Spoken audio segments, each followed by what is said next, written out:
So good afternoon, everyone. It's a pleasure to actually be doing this session for you and with you. My name is Sherry Campbell.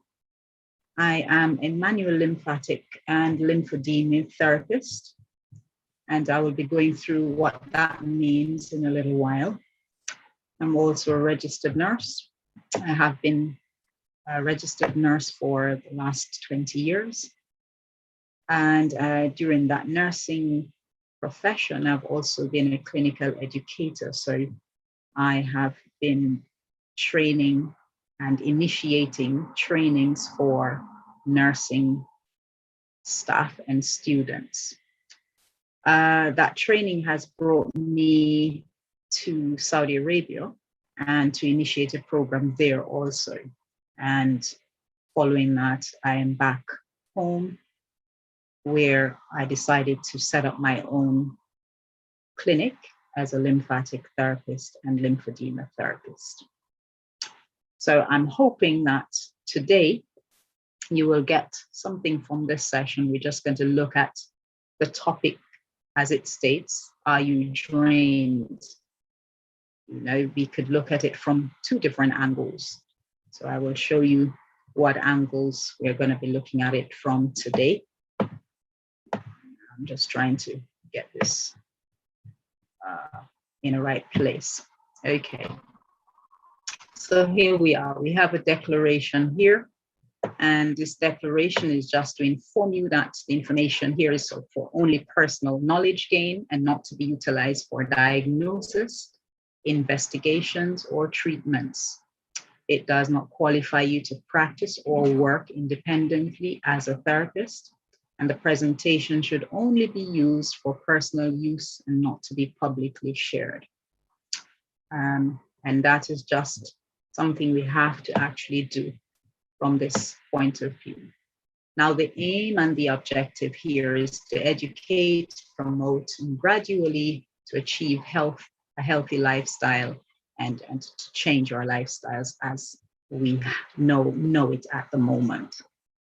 Now, the objectives, I'm just going to go through just little things. You're going to be introduced to the knowledge of lymphatic system. If you've never heard it before, identify the functions of lymphatic system, and identify the open secrets of the way lymphatic system relates to health. And I say open secrets because it's obviously there, but we don't really talk about it much. So it then becomes a secret. Obtain health strategies to improve and maintain a healthy lymphatic system. So I hope we will gain something from the session today.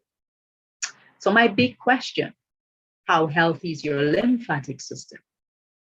If you don't really know where the lymphatic system is, then you probably don't know how healthy it is. So the first thing I'm going to ask is, are you drained? So we could look at this from two different perspectives. You could be drained because you are stressed, or you're drained from energy, so you're lethargic. Or you could be drained because you have an overflow of fluid, and therefore you need to get rid of that, and you have a buildup of toxin in the system. So either way, we need to be drained. So we're looking, if you I'm going to take you on a visual journey, just a visual journey. And this visual journey is just for us to have an idea, for us to have an idea of really what the lymphatic system is all about. So I'm going to assume that we all are familiar with the electrics and plumbing system within our homes. So day after day, we use our sewage system with no thought of its functions, until one day you realize the toilet isn't flushing completely on the first attempt, or the water from the shower isn't emptying quickly. Sometimes, or in the kitchen sink, there's odor sometimes. And so we just continue to reflush the toilet until the content is no longer visible. And we just leave the water in the bath to drain on its own, in its own time. And now and again, we just throw some bleach or a sink unblocker down the sink. And that works for a while, until one day the toilet has overflown into the bathroom and the kitchen sink is completely blocked. And the stench is now unbearable. What do we do? What do you do? Because at this time, there may be electrical faults due to water in the ceiling, water in the walls, the floor is now damaged, etc. Now you have a house that's not inhabitable. The cost of repairs are surmountable, and it all could have been avoided if the plumbing system was attended to. So the lymphatic system is treated a lot like a plumbing system. Lymphatic stagnation can and is dangerous with buildup of protein, fat, and other elements in the system. So if you think about the visual journey that you just went on, if we had caught the problem at the roots, then there wouldn't have been all that damage to your house. It's the same thing with the body.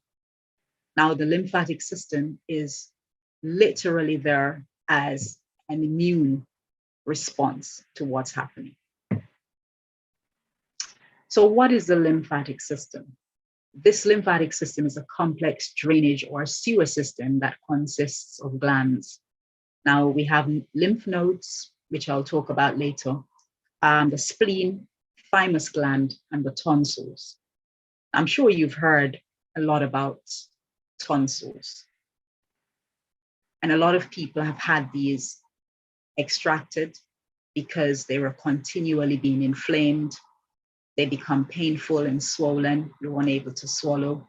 It becomes infected sometimes. And so the doctors will say to you, well, you know, to avoid this continuous problem, we need to get rid of your tonsils. Now, the first thing that happens there is like saying, we're going to send somebody to war, and we have all the soldiers, and we have their shields, and we have the protection, but then we'll just move one person out of that protection barrier. So we now have a gap in the security, and therefore the enemy can get in. Let's think about it like that. So your tonsils have gone. Then you have the lymph nodes, and the lymph nodes are there for a purpose. They're there to obviously get all the fluid that we're going to move from the interstitial space, put it into the lymphatic system. And these nodes are within the lymphatic system. They destroy viruses, they destroy toxins, they destroy carcinogens, they destroy funguses, pollution, bacteria, germs, and parasites. And these 4 glands operate in different ways in order to achieve this purpose. So it's vitally important that we have our defense system intact, nothing being removed and nothing being weakened.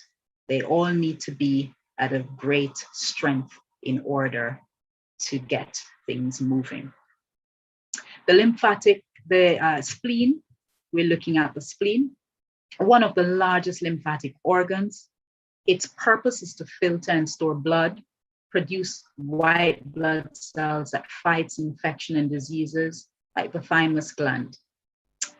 They are also known as the school of T cells because it teaches these subgroup lymphocytes to differentiate between the body's own alien immune cells. So these cells have purposes. They have a number on them. They know exactly where they need to go and what function they need to have. So these cells are quite very highly intelligent. So the T cells actually lie in the thymus gland. So you may notice that the commonalities are with all these glands, that they all contain lymphocytes that is responsible for destroying germs, infections, bacteria, and diseases. But once this fluid enters the lymphatic system, it is now called lymph fluid. And the nodes within this channel are then put to work. It filters elements such as protein, fats, and toxins. You hear a lot of people, after we've done therapy, a lot of people say to me, I didn't realize that this would allow me to lose weight because I've lost weight. Well, sometimes it's not necessarily the fat that's there, it's the fat that's logging behind within this interstitial space. And also there's a lot of fluid there. So fluid actually creates a lot of weight. So when we do a lymphatic treatment, it actually gets rid of the excess fluid and excess fat that is within the interstitial space.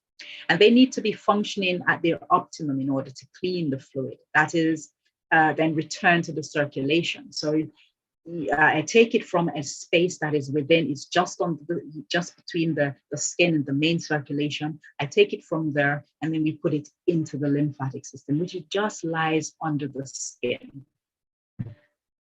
So the excretion is done by the kidneys and the liver.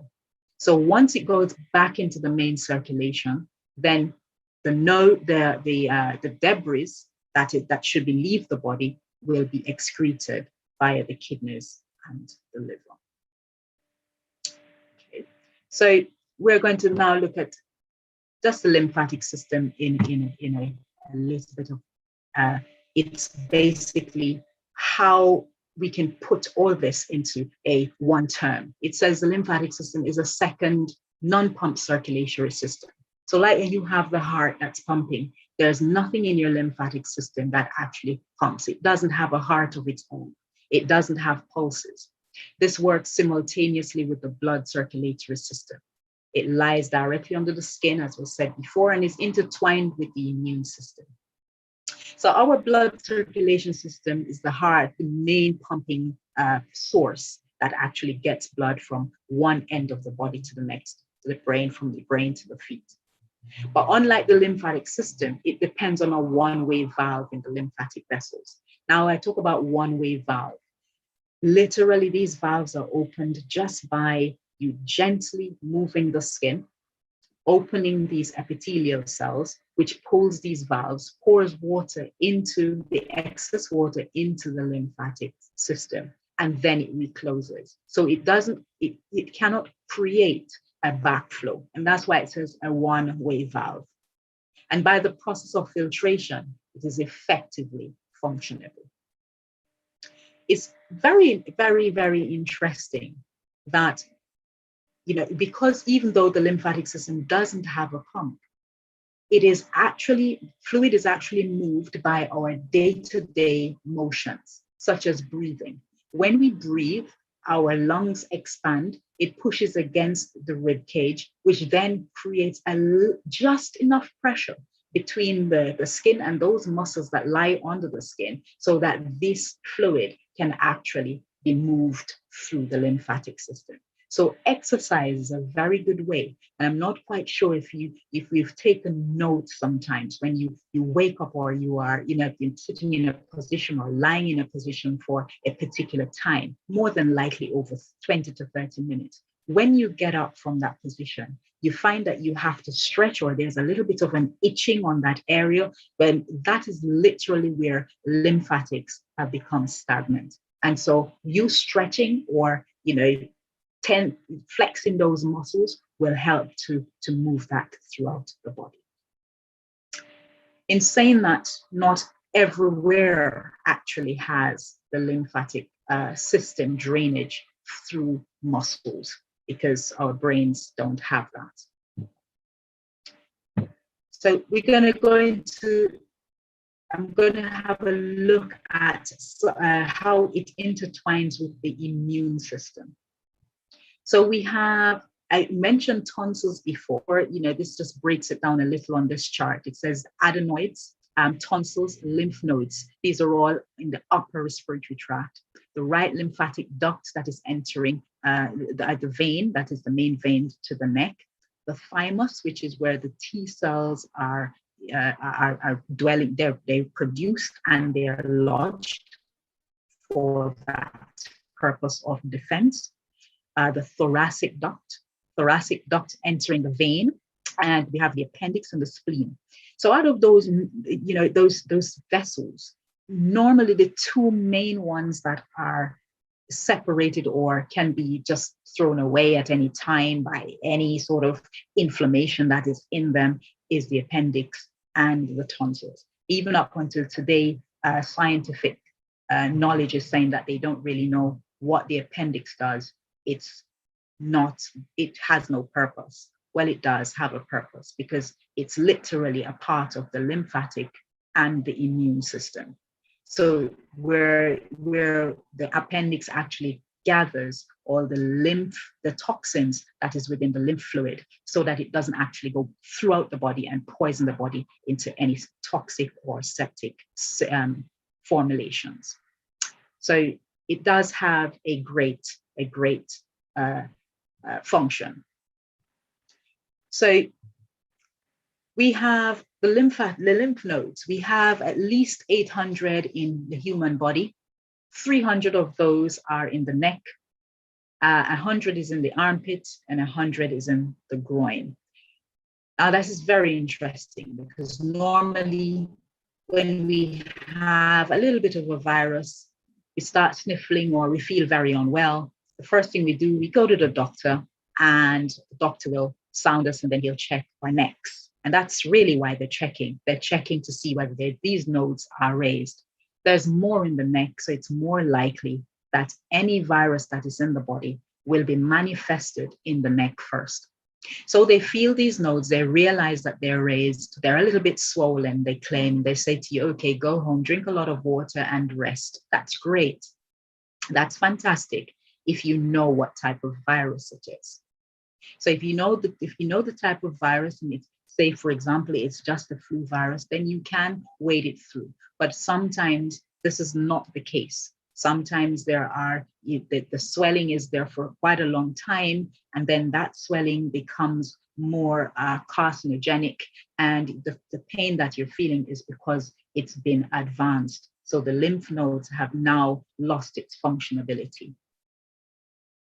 So it's vitally important to have our lymphs checked and obviously kept clean.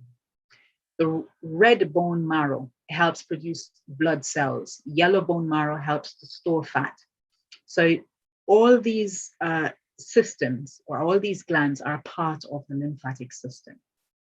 The lymphatic vessels, these are made with endothelial cells that overlap to accommodate fluid and filament anchors to open and close under pressure. So this is what I was saying earlier.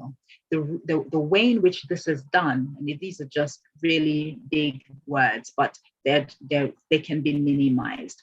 It's just really a way of saying the same texture. If you move your tongue around in your mouth, the same texture that's in your mouth is the same texture that creates this lymphatic vessel. So it's extremely thin, it's very delicate. If you think about if you had something harsh or something hot in your mouth, you would end up with sort of ulcers or a little bit of hematomas sometimes. And this is the same thing with the endothelial cells. They're very, very thin, and therefore they can actually be moved. We call it filaments, which basically they're like strings that actually, when you move the skin, these strings are attached to these endothelial cells, which are also called the valves, which open. This fluid pours in, and then the skin goes back and it relaxes again, and these valves are closed. So then the fluid is now ready to go through the lymphatic system through these vessels. So we looked at the lymph nodes. We've talked about the appendix. We've talked about the spleen before, the thoracic duct. We're just going to have a look at the thymus, because I don't know if you've probably heard of thyroidism. This is quite important in relation to, this is where the T cells are mature. So the thymus lies within the chest, and it's a big part of the lymphatic and the immune system. So I'm just going to touch on a little bit of the cells, what type of cells they are. So number one, we have the helper orchestratic and immune, the helper cell, which orchestrates the immune response. So again, we could look at it from a security point of view. So these are the helper cells. Then we have the killer, which is the cytotoxic killer cells. These cells hunt down and destroys any infection, any germs, or anything that is cancerous in our bodies. And also the C cells, which is basically the suppressor T cells, these turn off the immune response. And then we have T cells, which are memory cells. So we have 4 types of cells. We have the helper cells, we have the killer cells, we have the suppressor cells, and we have the memory cells. Now, the helper cells is as it states. It helps the immune system to obviously identify anything that is dangerous. The killer cell, it then actually sends a message to the killer cells. The killer cells then comes and it tries to destroy it. Now, once it tries to destroy it, there's the memory cells will remember these cells that these germs and diseases and viruses that the helper cell actually identified. Now, the suppressor cells are something that most people, we just try and, not to talk about too much. And these are this is very, very important.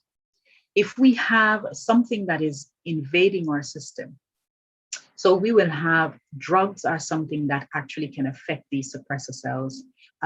Diet there's some things in our diet that can also suppress these cells. The neglect of the lymphatic system overall. So we have a buildup of toxins, and eventually these cells become suppressed. Now, what does that mean? Suppression means, therefore, that it actually does not have the function. It's not functioning at its optimum best, because the suppressor cells are saying, there's not a problem, it's okay. Viruses come in, germs come in, the toxins are there. And this happens in years, just over years. It's like you have people on the street that are eating from, out of the dustbins or whatever. And you will say to them, but they're not ill. Well, they won't be, because over time, these cells have recognized that this virus is something that is continually, it's frequently coming into the body. So these cells now suppresses it. So therefore, the helper cells don't really identify it as a problem, and also the killer cells does not identify it as a problem.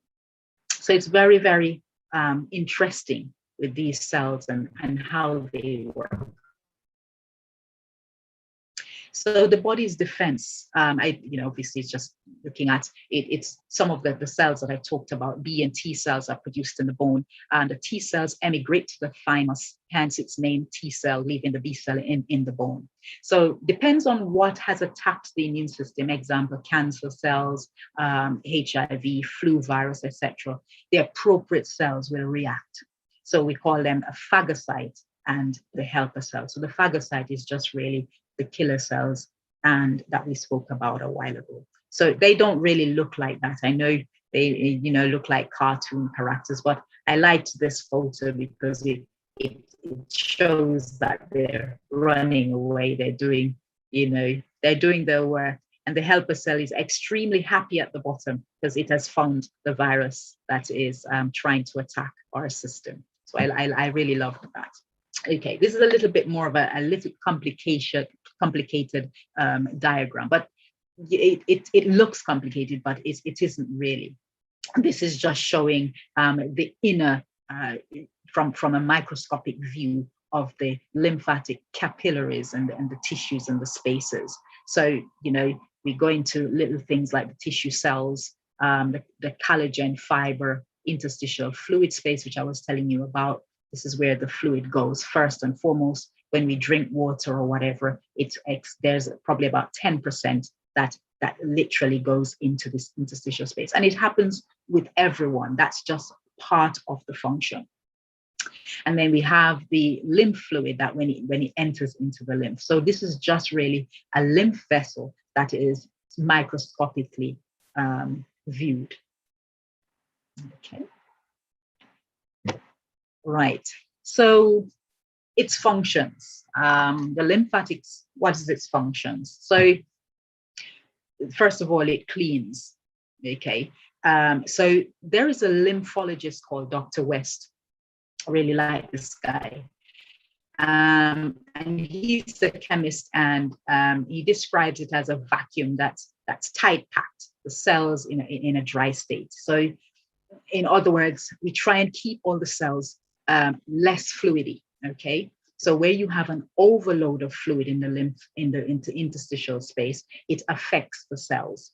So what he's saying is, when we try and take the fluid away from around the cells, it leaves the cells in a dry state. Now, the interesting thing with this is, the function is that it cleans, it excretes, and it filters.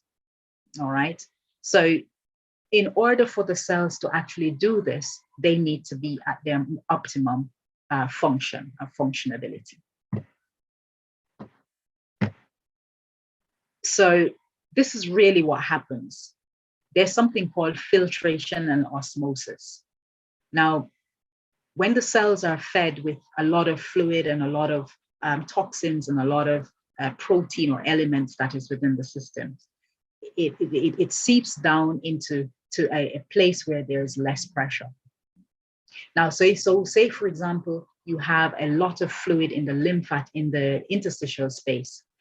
If that fluid stays there, it becomes more and more pressure. So with the fluid, it actually pulls protein into that into that interstitial space. Now, it's not in the lymph circulation yet, and it's certainly not in the main circulation. So this thing is under the skin. So it actually occupies all the tissues that are under the skin. So eventually what happens, what follows water is salt, and what follows what again? Protein. So there are a lot of elements that do follow this water, and it stays there. That's really what it's all about.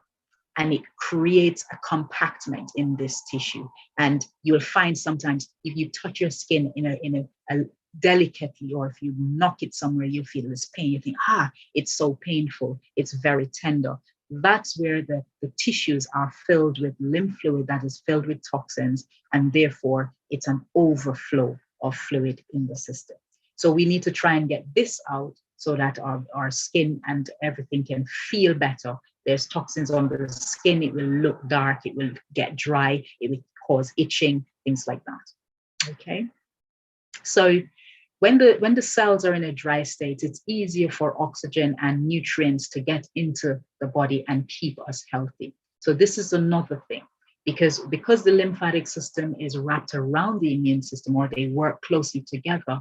If we try and keep the lymphatic system clear, then what we're doing is helping the immune system to work at its optimum. It's going to be the strongest, because the lymph nodes, they've destroyed all the toxins already, and then they're going to send it back into the main circulation. So it's going to give the immune system a better defense. It's a better fight.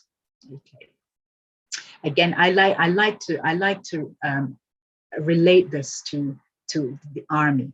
You know, I really like, because we have different levels of defense. So the immune system will kick in once the lymphatic system has been defeated, or it's been tampered with, say, for example. And so once that first line of defense is broken, the second line of defense will have to work much harder. And that's why a lot of times people will say to us, well, you need to build your immune system. Eat this, drink this, and build your immune system. But by right, really, what should be happening, we should be protecting the main defense, which is the lymphatic system, so that the immune system does not have to work that hard. We still need to keep it healthy. We still need to keep it strong, but it won't need to work as hard. Okay. So what's the big deal? What's the big deal? The lymphatic system is responsible for extracting, engulfing, and excreting harmful substances from the body. So in a nutshell, it's our garbage collector. It's a drainage system. Again, my doctor, Samuel West, describes it, a vacuum that tight pack the cells in a dry state in order for cells to be bathed in oxygen and nutrients. If cells require oxygen to function, then we would need less water to be engulfing them. And with the lymphatic system doing this job, the immune system is less taxed and receives the nutrients it requires to fight viruses, bacteria, and keep our bodies in a security system, our body security system tight. So yes, so lymphologist views on the power to see. I mean, we're just going to go into a little bit of a physiology touchdown here, just to give us an idea of how the cells work and how they actually cause us to be able to function. So within the cells, there's potassium and there's sodium, and these pump the cells of the eyes. Say, for example, we're going to look at the eyes, how we can see, all right? But it takes oxygen to make the pumps work. So we have sodium and potassium, but in order for the pump to work, it needs oxygen. It's a beautiful thing. The lymphatic vessels pulls the blood proteins and the water out from around the cells so they can get oxygen, and the sodium and potassium pumped generates this electricity that gives the eyes the power to see. It's just an amazing way that he's put it. So breaking it down into a nutshell, we have the cells of the eyes and it's compacted with fluid. But if it's compacted with fluid, there's no way that the oxygen can get into the cells. There's no way. It's pulling potassium out of the cells because there's a lot of fluid that is around the cell. Remember I said before, where there's a lot of fluid, there's filtration. So you'll have potassium going through and protein following that buildup of fluid. So that's really what happens. It pulls it out of the cells. Now, in order for us to maintain the potassium and the sodium, which is the pump of the system, we need to obviously take away the fluid from around that cell. So it's not depleting the cell of this potassium and this sodium. And while we do that, we create the flow of oxygen to come in. And because of that, we get an electrical impulse that creates sight. I think it's an awesome way of putting things. I think this was really good. So the brain now has the power to work, the heart, the power to beat, and the white blood cells, the power to kill the cancer cells and viruses, etc. Isn't that a beautiful thing? Just get to have an idea of how things work. It's not just you just get up and your eyes are open and you think, oh yeah, I can see. There's a lot going on around behind the scenes, should I say, in order for us to have such beautiful visions and for the body to work in a wonderfully created way. So where is this system located? Well, it is located under the skin. Unlike the circulatory system, it has no pumping mechanism, and therefore it requires contraction of muscles to stimulate lymph flow. So this is called an ambulatory load. So again, when you stimulate the lymph, it's stimulated from contractions of the muscles. What happens once a contraction occurs? The fluid leaves the tissues, enters the lymph capillaries. Once in the capillaries, it is now lymph fluid.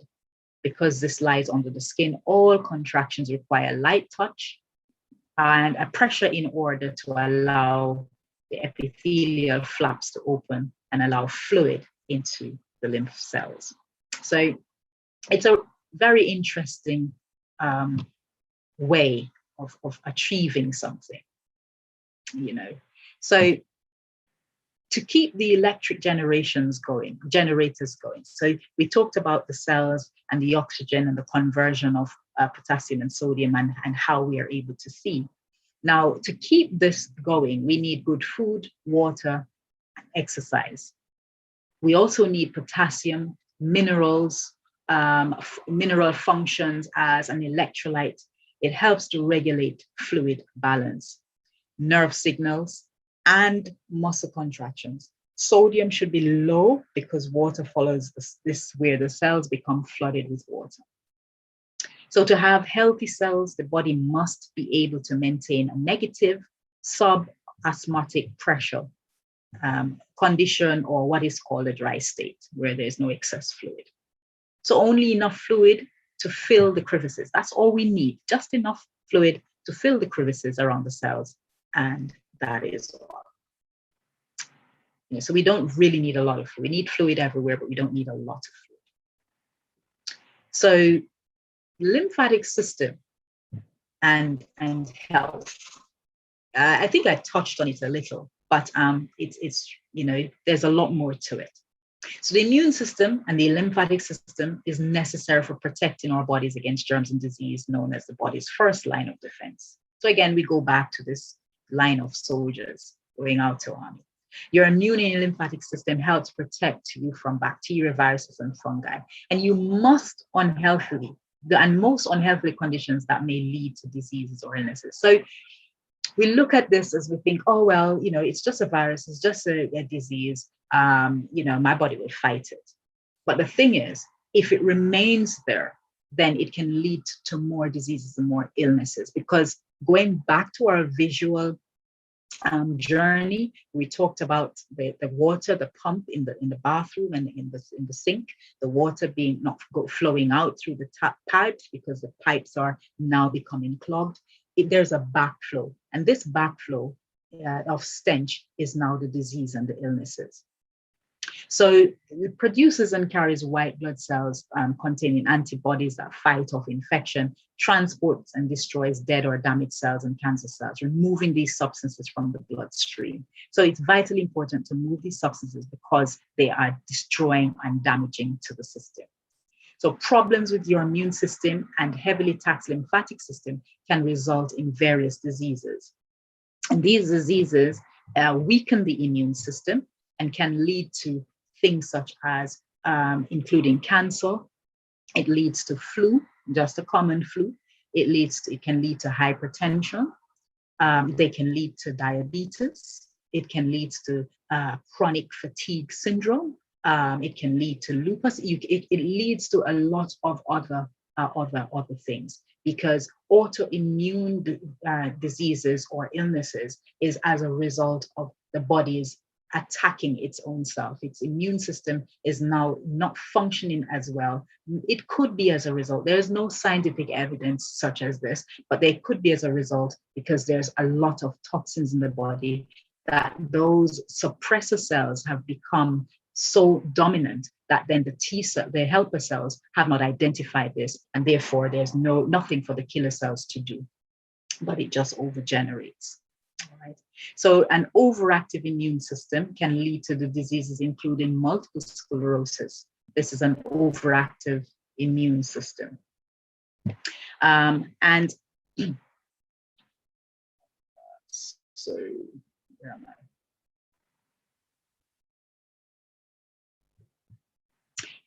Right. Yeah, just lost my trail of thought and where I was. So the overactive leads to multiple sclerosis, Huntington's disease, and lupus. So allergies occur when your immune system mistakes harmful substances for threats and attacks mistakes harmful substances and threatens and attacks the harmful substances. So there is no way around it. It just doesn't identify it. It just doesn't identify it. So there's something that's not quite right with the immune system, and there's something that's not quite right with the lymphatic system. So maintaining a healthy system, how do we do that? That's a very good question. So with regular exercise, are we talking about, it really doesn't matter what type of exercise. So we could go to the gym, we could be lifting weights, we could just be doing tension, we could just be walking, we could be running, just little things like that. Anything that actually creates a contraction within the muscles in the system will help with with draining our lymphatic system. A very good thing as well for draining is trampolining. But again, it just depends, because if you are healthy enough, you can trampoline. But if you've had an injury, then you wouldn't be able to do that. So exercising daily for approximately 30 minutes will encourage deep breathing and muscle contraction. That stimulates a pumping reaction for return. So it's speeding up metabolism is the main reason most people exercise. Yet not many recognize the invaluable role of the lymphatic system with its unique ability to vacuum the metabolic waste from in between the tissue spaces. So it's vitally an important function with the lymphatic system and metabolic functions. That would seem typical of a society with a healthcare system dominated by pharmaceutical interests. Isn't it abundantly clear that when we don't use our body the way it was intended to be used, we lose it? Okay, so it would seem obvious that for some ignored reason, the body benefits just by the subsequent contraction, relaxation, and stretching of our tissues. Each of these processes happens to activate the lymphatic vessels that parallels our blood capillaries throughout the entire body. So exercise does all that. It just helps to relax, put everything back into its normal function state, and then we get to a place that we call homeostasis. Increasing in water intake. Increased water intake that feeds the cells with nutrients and oxygen to fight viruses and bacteria. So that's really, and the water actually helps to flush any sort of toxins that is being put back into the main circulation in order for the liver and the kidneys to get rid of it. Reducing all acidic foods. So keeping the body at an alkaline diet intake, so all animal protein. I'm not saying that, you should run out and just stop eating meat all of a sudden. But what I'm saying is this, obviously, animal protein increases the risk of toxicity because of the acidic functions of it. Example, processed sugar does that as well, chemicals and dairy products.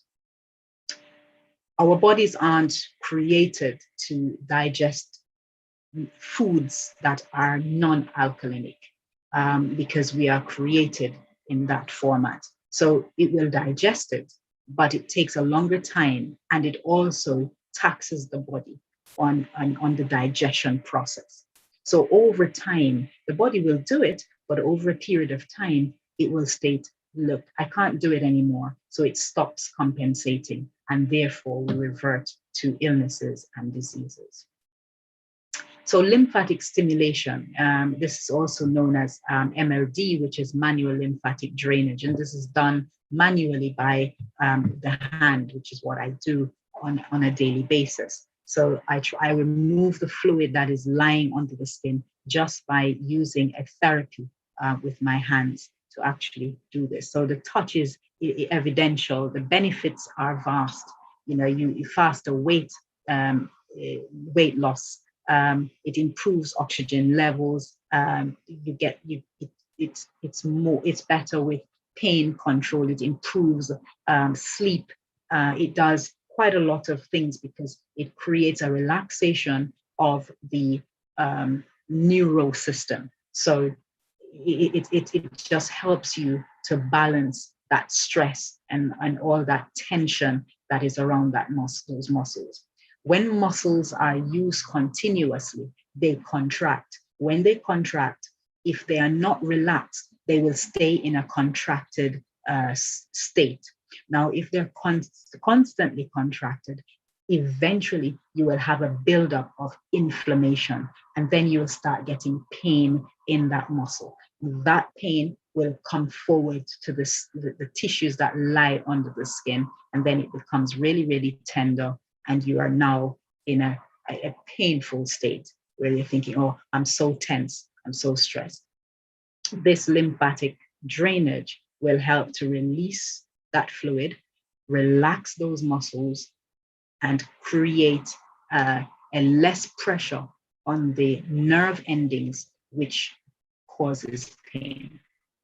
And that's why it's very important for people to have manual lymphatic drainage, especially following surgery or following any sort of injury.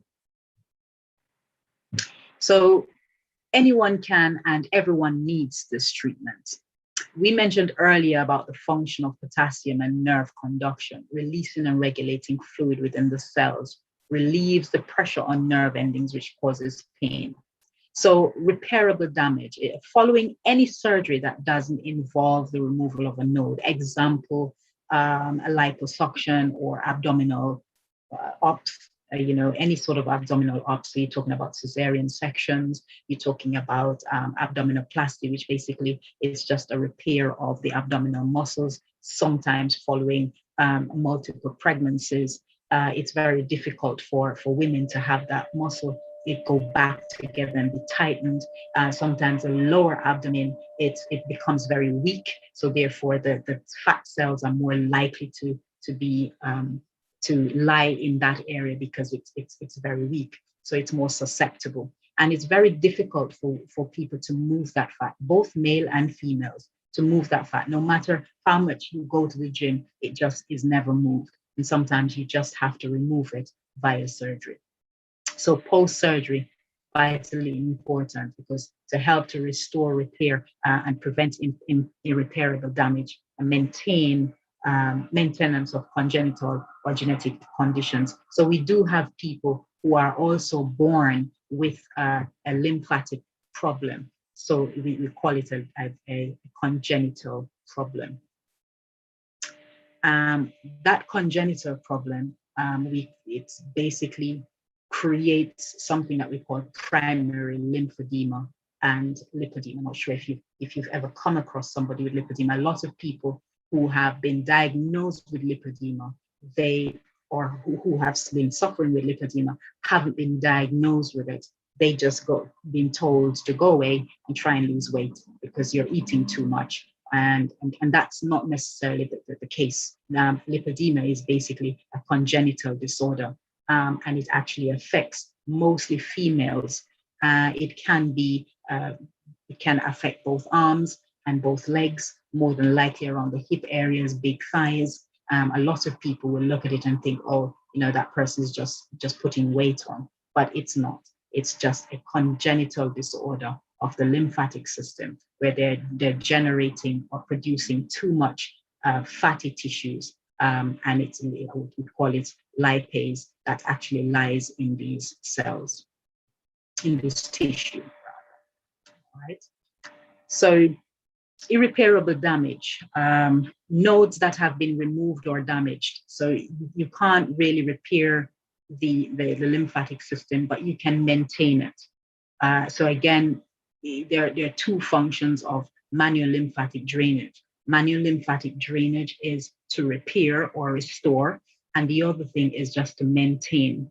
Okay, so depending on why you have a breakdown in your lymphatics, depending on how you need to have treatment. So people have surgeries for different reasons. Cancer surgeries, they've had mastectomies, or they've had prostate problems. And this will lead to something we call secondary lymphedema, not always, but most of the time, because they've removed lymph nodes, and therefore the areas in which that lymph is supposed to be drained into those nodes, there is no drainage system because those nodes have been taken away. So if there's no nodes for the fluid to go in, it's going to sit in tissues. It's going to cause the tissues to be very fibrotic. And once the tissues are fibrotic, they're very hard. They become very painful.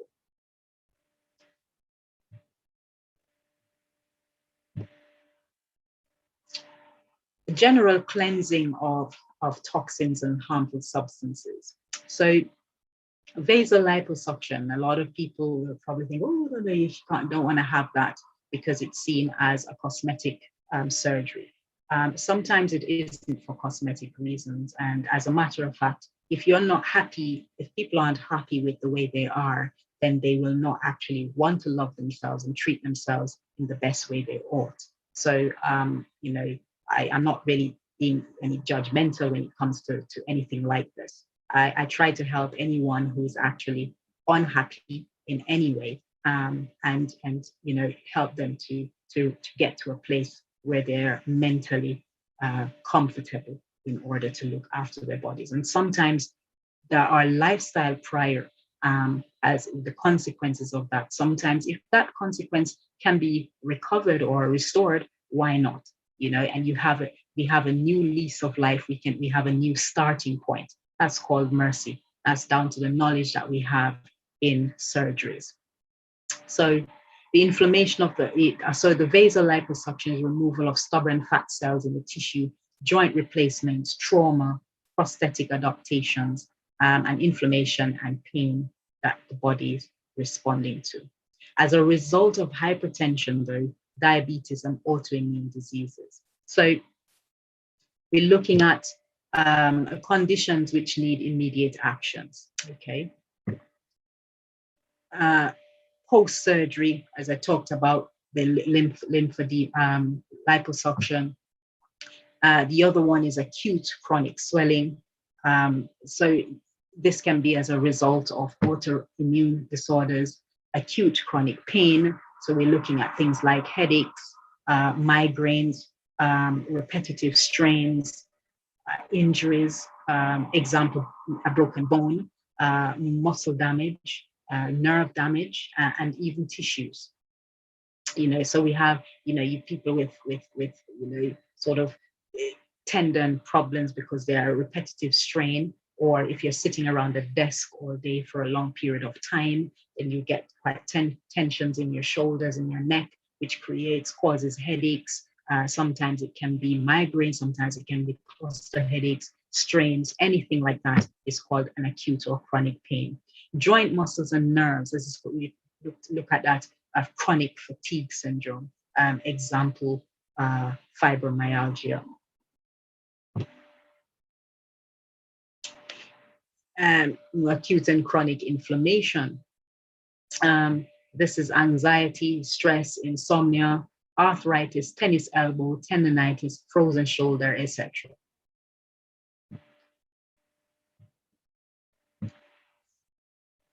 Frequent coughs and colds indicating a weak immune system.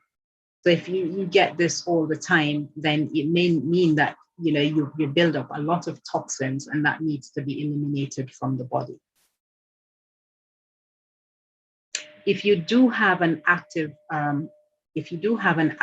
cough or a cold, however, it's advisable not to have manual lymphatic therapy, because what this does, it actually takes, if you think about what the lymphatic system does, it kills the viruses.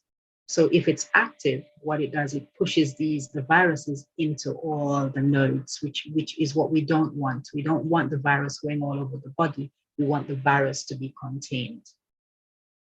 So general cleansing and toxins of harmful substances, detox program, eliminating excess fluid, manifesting as weight gain, or directing fat back into the bloodstream.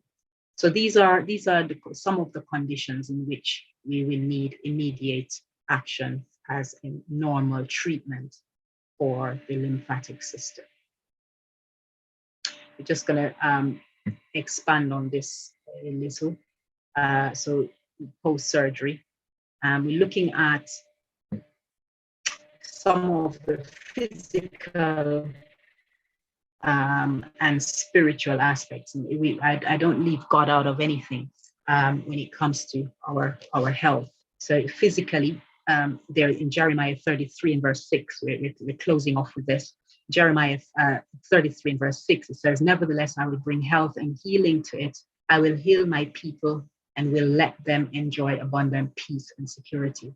So it just goes back to the slide before where I said, sometimes we start off without the knowledge of how we need to look after our bodies.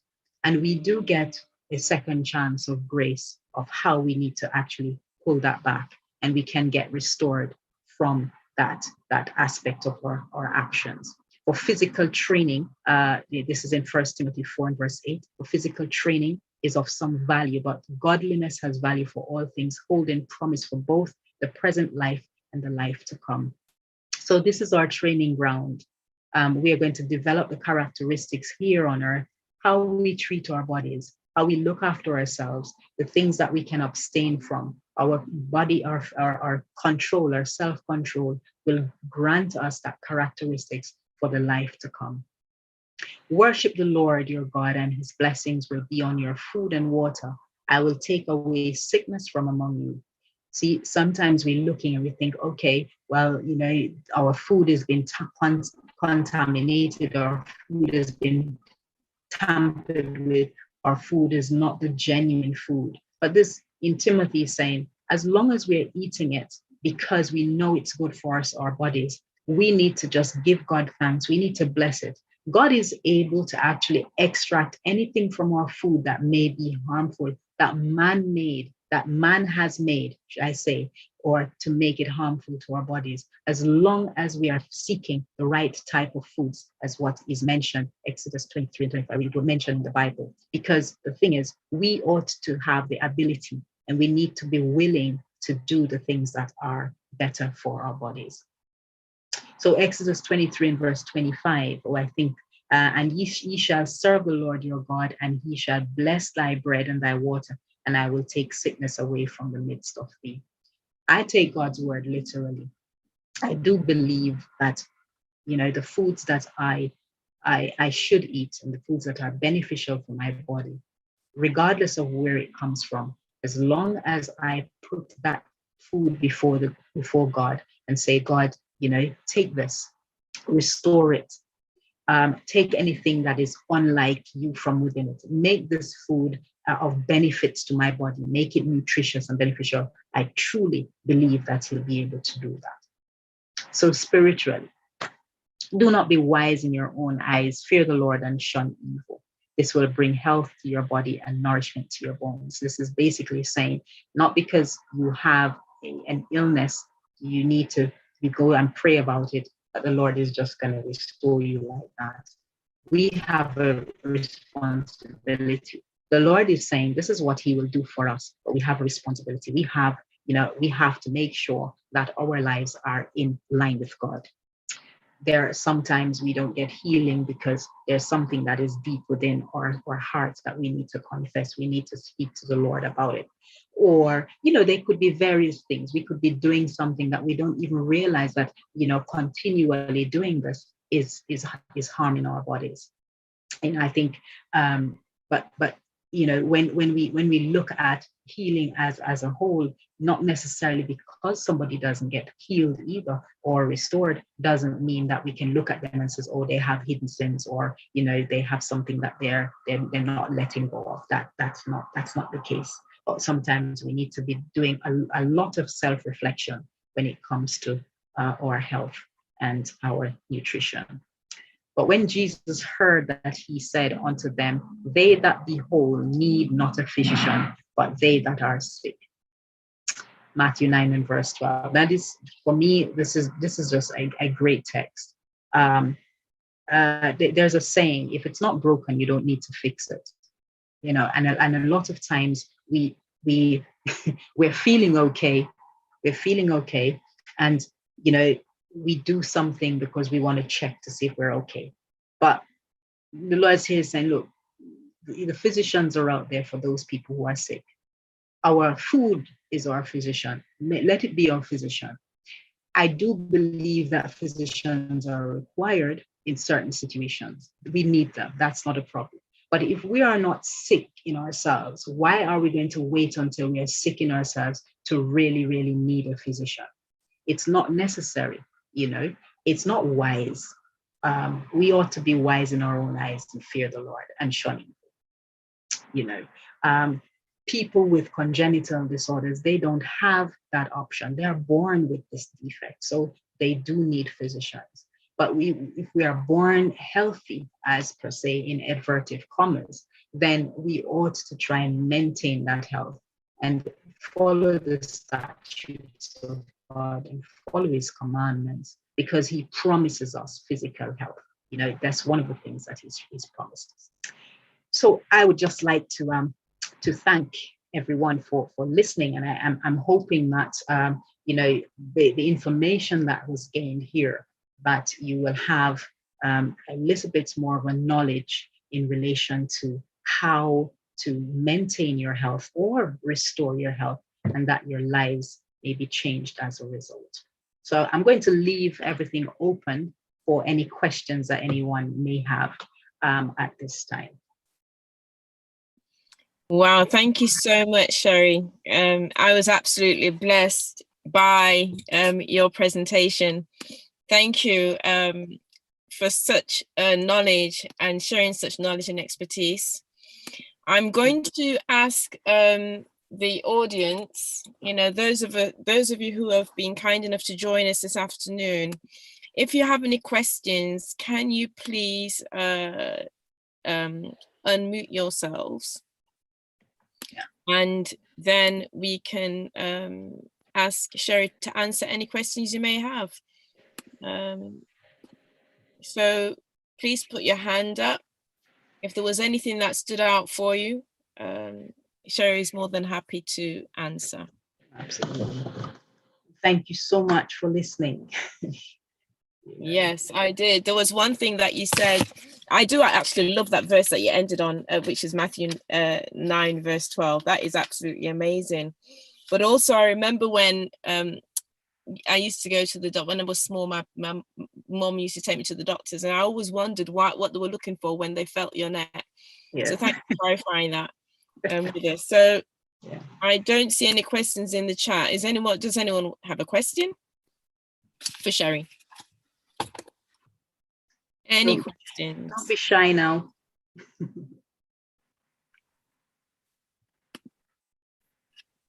Yes. I like the things in the chat, fearfully and wonderfully made. Absolutely, I do love that. Let me just see. Any questions? Thank you so much, Shirley. Yes.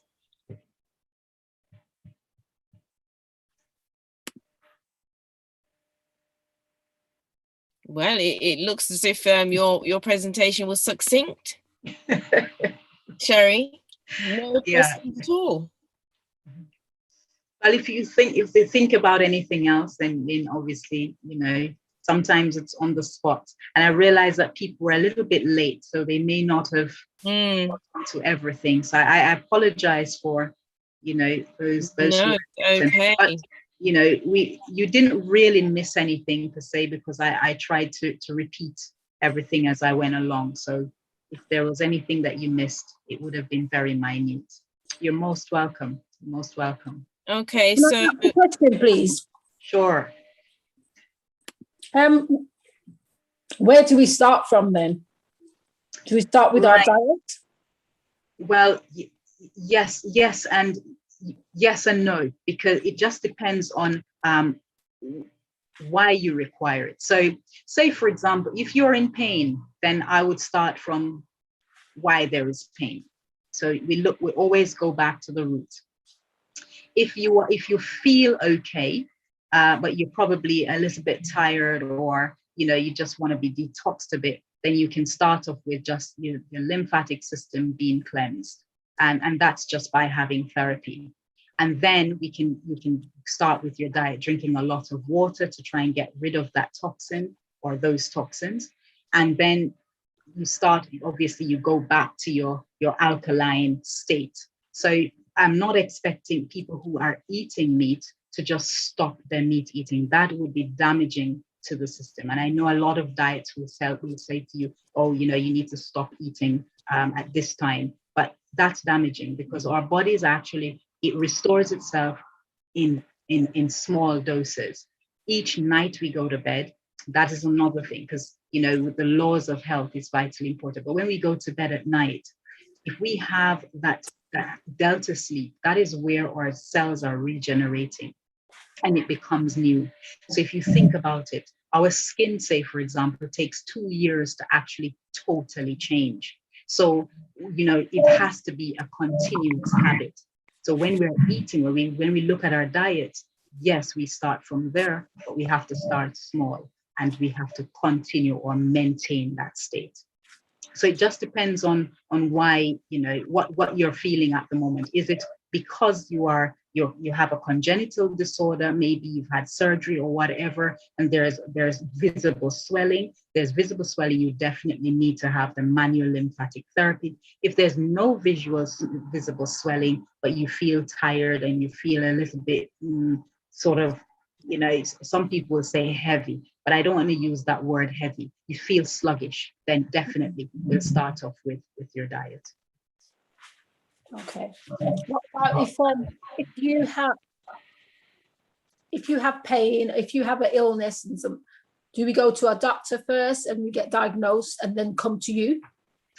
Well, it depends on what causes the pain. So say, for example, if you know that you have back pain and it's because of an injury, then no, you don't need to go to a doctor to say, okay, yes, I have back injury. Something such as a swollen lymph node that's been there for a long time, it's quite painful, then you will need to go to the doctor.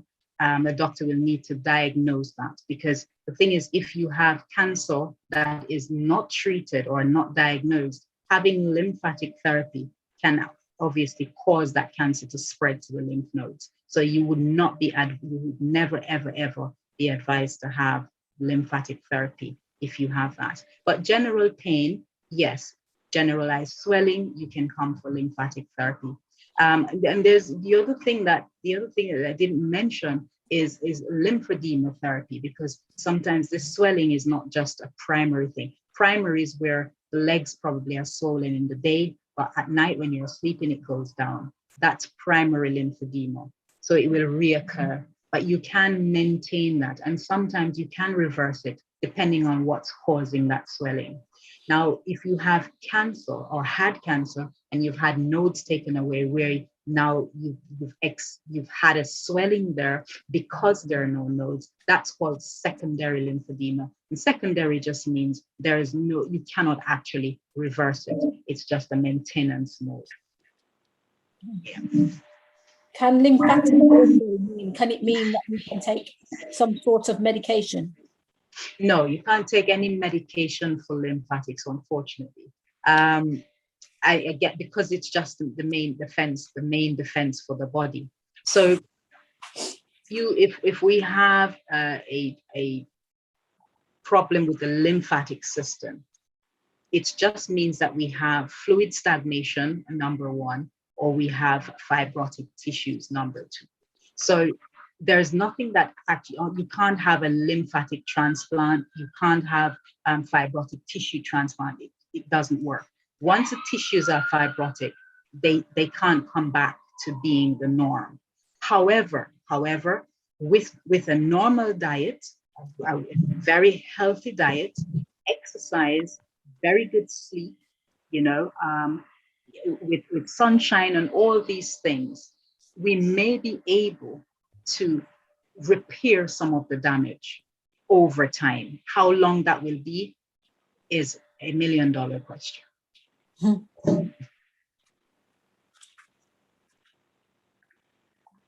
And how successful has your lymphatic system been?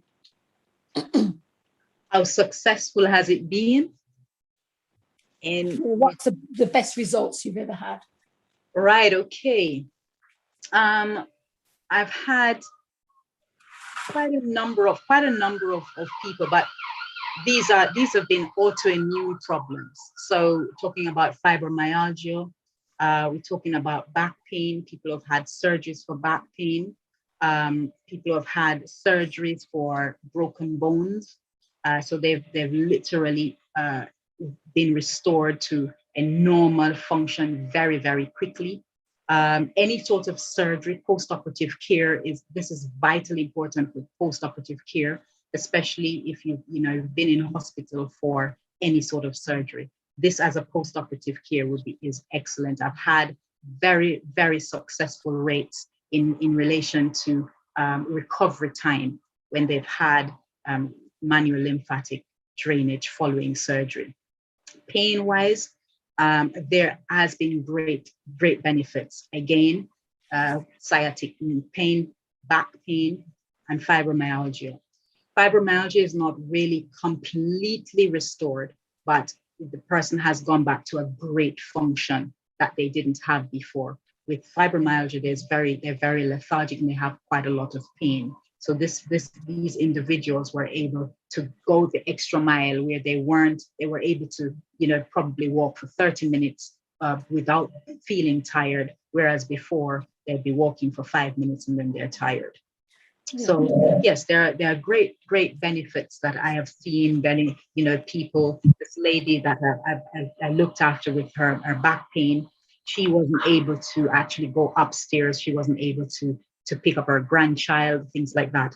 Following probably about 5 sessions of therapy, she was running up and down the stairs. She says, "I don't know what you've done to my body, but I feel, I'm really, really grateful that I'm able to, play with my grandchild." And that's probably been about 4 or 5 years ago, and I have not had to touch her again. So yeah, that's been a good result. Okay, thank you very much for that. You're most welcome. So Sherry, Yes, Sister in the chat, someone's asking, I think Sharon's asking, if I'm body brushing, what type of brush should I use and how do I brush? Right. Body brushing is not something that I would be able to discuss in relation to this, because that's another form of therapy. And we don't really do that type of therapy when we're treating lymphatics. There are 2 reasons for that. And so some people, it just depends on what your experience is. There are 2 reasons, however. With a brush, we don't really know what type of bristles they are sometimes, and that can cause damage to the skin itself, takes off the layers of the skin. The other thing is the tension may not be the right tension in order to help with the lymphatic movement.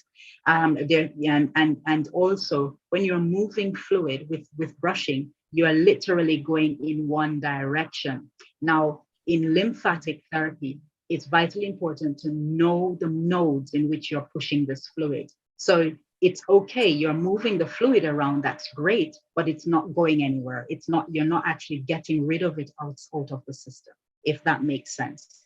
So I don't know if I've answered your question in that particular. So the therapy itself, it's not something that we would use within manual lymphatic drainage, because manual lymphatic drainage is, as it states, it drains the system. With brushing, it just moves it around, and it doesn't actually do much for the nodes in itself to actually get rid of the extra fluid. Okay, thanks for the clarification, Sherry. And the next question from the chat. So do you need manual lymphatic drainage as a prevention against diseases? Well, when you look at the defense mechanism, it's nice to keep your defense strong. So the answer there is, it can't be a definite yes or no. This therapy works along with other things as well. It doesn't work in isolation. It does help, and it has a great benefit in helping the immune system to fight whatever it needs to fight. So yes, it would be nice to actually just be able to have a treatment now, you probably once every month, or twice per year or whatever, just to see what it does for your body. I've had experiences where people have come to have just 1 or 2 treatments, and I still keep them as clients how many years later, because they like the effect that it has on their body. They felt the difference. It makes them feel lighter, they feel cleaner. It actually does something enormous as well. What it does, it actually resets the neurons in the brain. So when we have toxins in the system, what happens? The neurons in the brain get used to this. So say, for example, I'm going to give you a life experience with myself. I used to have, I don't ask me if I like sweets. I'm not quite sure, because I never liked sweets, and I never really used to eat sweets. But when I used to have my cup of tea, I used to have 6 sugars in my cup of tea, just 6 spoons of sugar in my cup of tea. And I had eczema. For years, I've had eczema.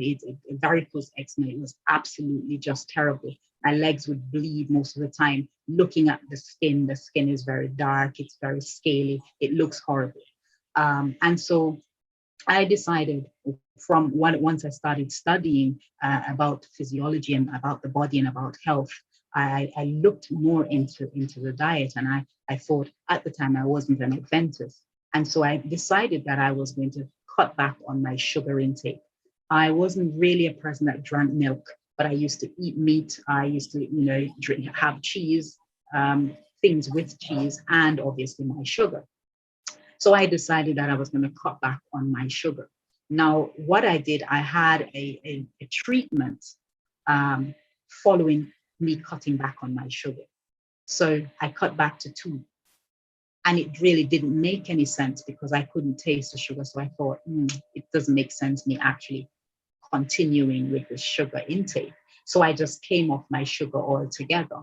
Now, within a period of, say, 5 to 6 months, I've realized my skin began to improve. But not only the fact that my skin began to improve, whenever I tasted anything that had sugar in it, it was an alarm for me. It's like my neurons were reset, and it was saying, that doesn't taste nice. And so I would think, oh yeah, there was sugar in that, so I don't have it anymore. So I felt unwell in myself because this reset the neurons from the toxins that I was always feeding my brain. So that's just a little bit of an example. Excellent. Thank you very much. So thank you very much for that testimony, Sherry. So I'm going to allow one more question before we close. One more question from anyone. I don't see any new questions in the chat. Hello. Yes. Hi. Hi. Sorry, Sherry, you won't believe, but I've actually logged on just about 10 minutes now. And the thing what you just talked about with sugar is exactly what I'm experiencing and thinking, because I suffer from eczema very badly. And I think it's breaking my skin down. And I've talked to my son and said, that's it, I'm going to have to give up the sugar because I think it's doing something to my skin. And I couldn't believe that you're actually talking about the same thing. So it's quite interesting. The spirit moves. But as well as yes. Sorry. Go ahead. Oh, no. I was wondering, the lymphatic draining, would that, you think, be useful for somebody like myself who has eczema? Because I'm quite, to the touch, very tender and sort of fragile. So I don't know if that's something that is a treatment I'd go through. I wouldn't suggest that you go for the treatment when you're so inflamed, even though the touch is light, because I can understand when the skin is broken, it's extremely tender. So what I would suggest that you do, and the other thing you touched on nicely, taking away sugar, but the other thing is ensuring that there's nothing that is protein based in anything that you eat as well. Animal protein I'm talking about. So like cheese and milk. Be very, very careful with some of these things because it doesn't say, it might not be the direct milk, but they probably use milk substitutes or some animal protein in your foods and your drink. So try and stay away from that. But you will find once you drink plenty, because the thing is with eczema, it's literally toxic blood. All right. So once we try and get an alkaline state, so you go back to your diet again, is what I did. I had, I couldn't, I wanted to do 10 days, but I couldn't do 10 days. So I did a 7-day just vegetable and fruit diet just to reset my body into an alkaline state. And the only reason I didn't go the extra 3 days was because there's nothing much of me anyway. And I was losing a lot of body fat, body fluid fat. So, my weight was dropping. But these are some of the things that happened. And I just did that because I wanted to experience what would happen so that when I'm talking to somebody about it, I'm not only talking because of I've read it somewhere, but because I've also experienced it for myself. So I know that if you do that, if you go on an alkaline diet and you continue with no sugar, no animal protein, with your son as well. I don't know how old he is, but obviously it's trying to re-educate him as well.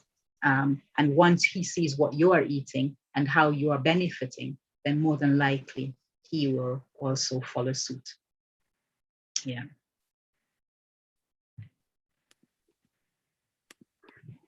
I don't know if that answered your question. It has. Thank you very much. Thank you. Much appreciated. Excellent.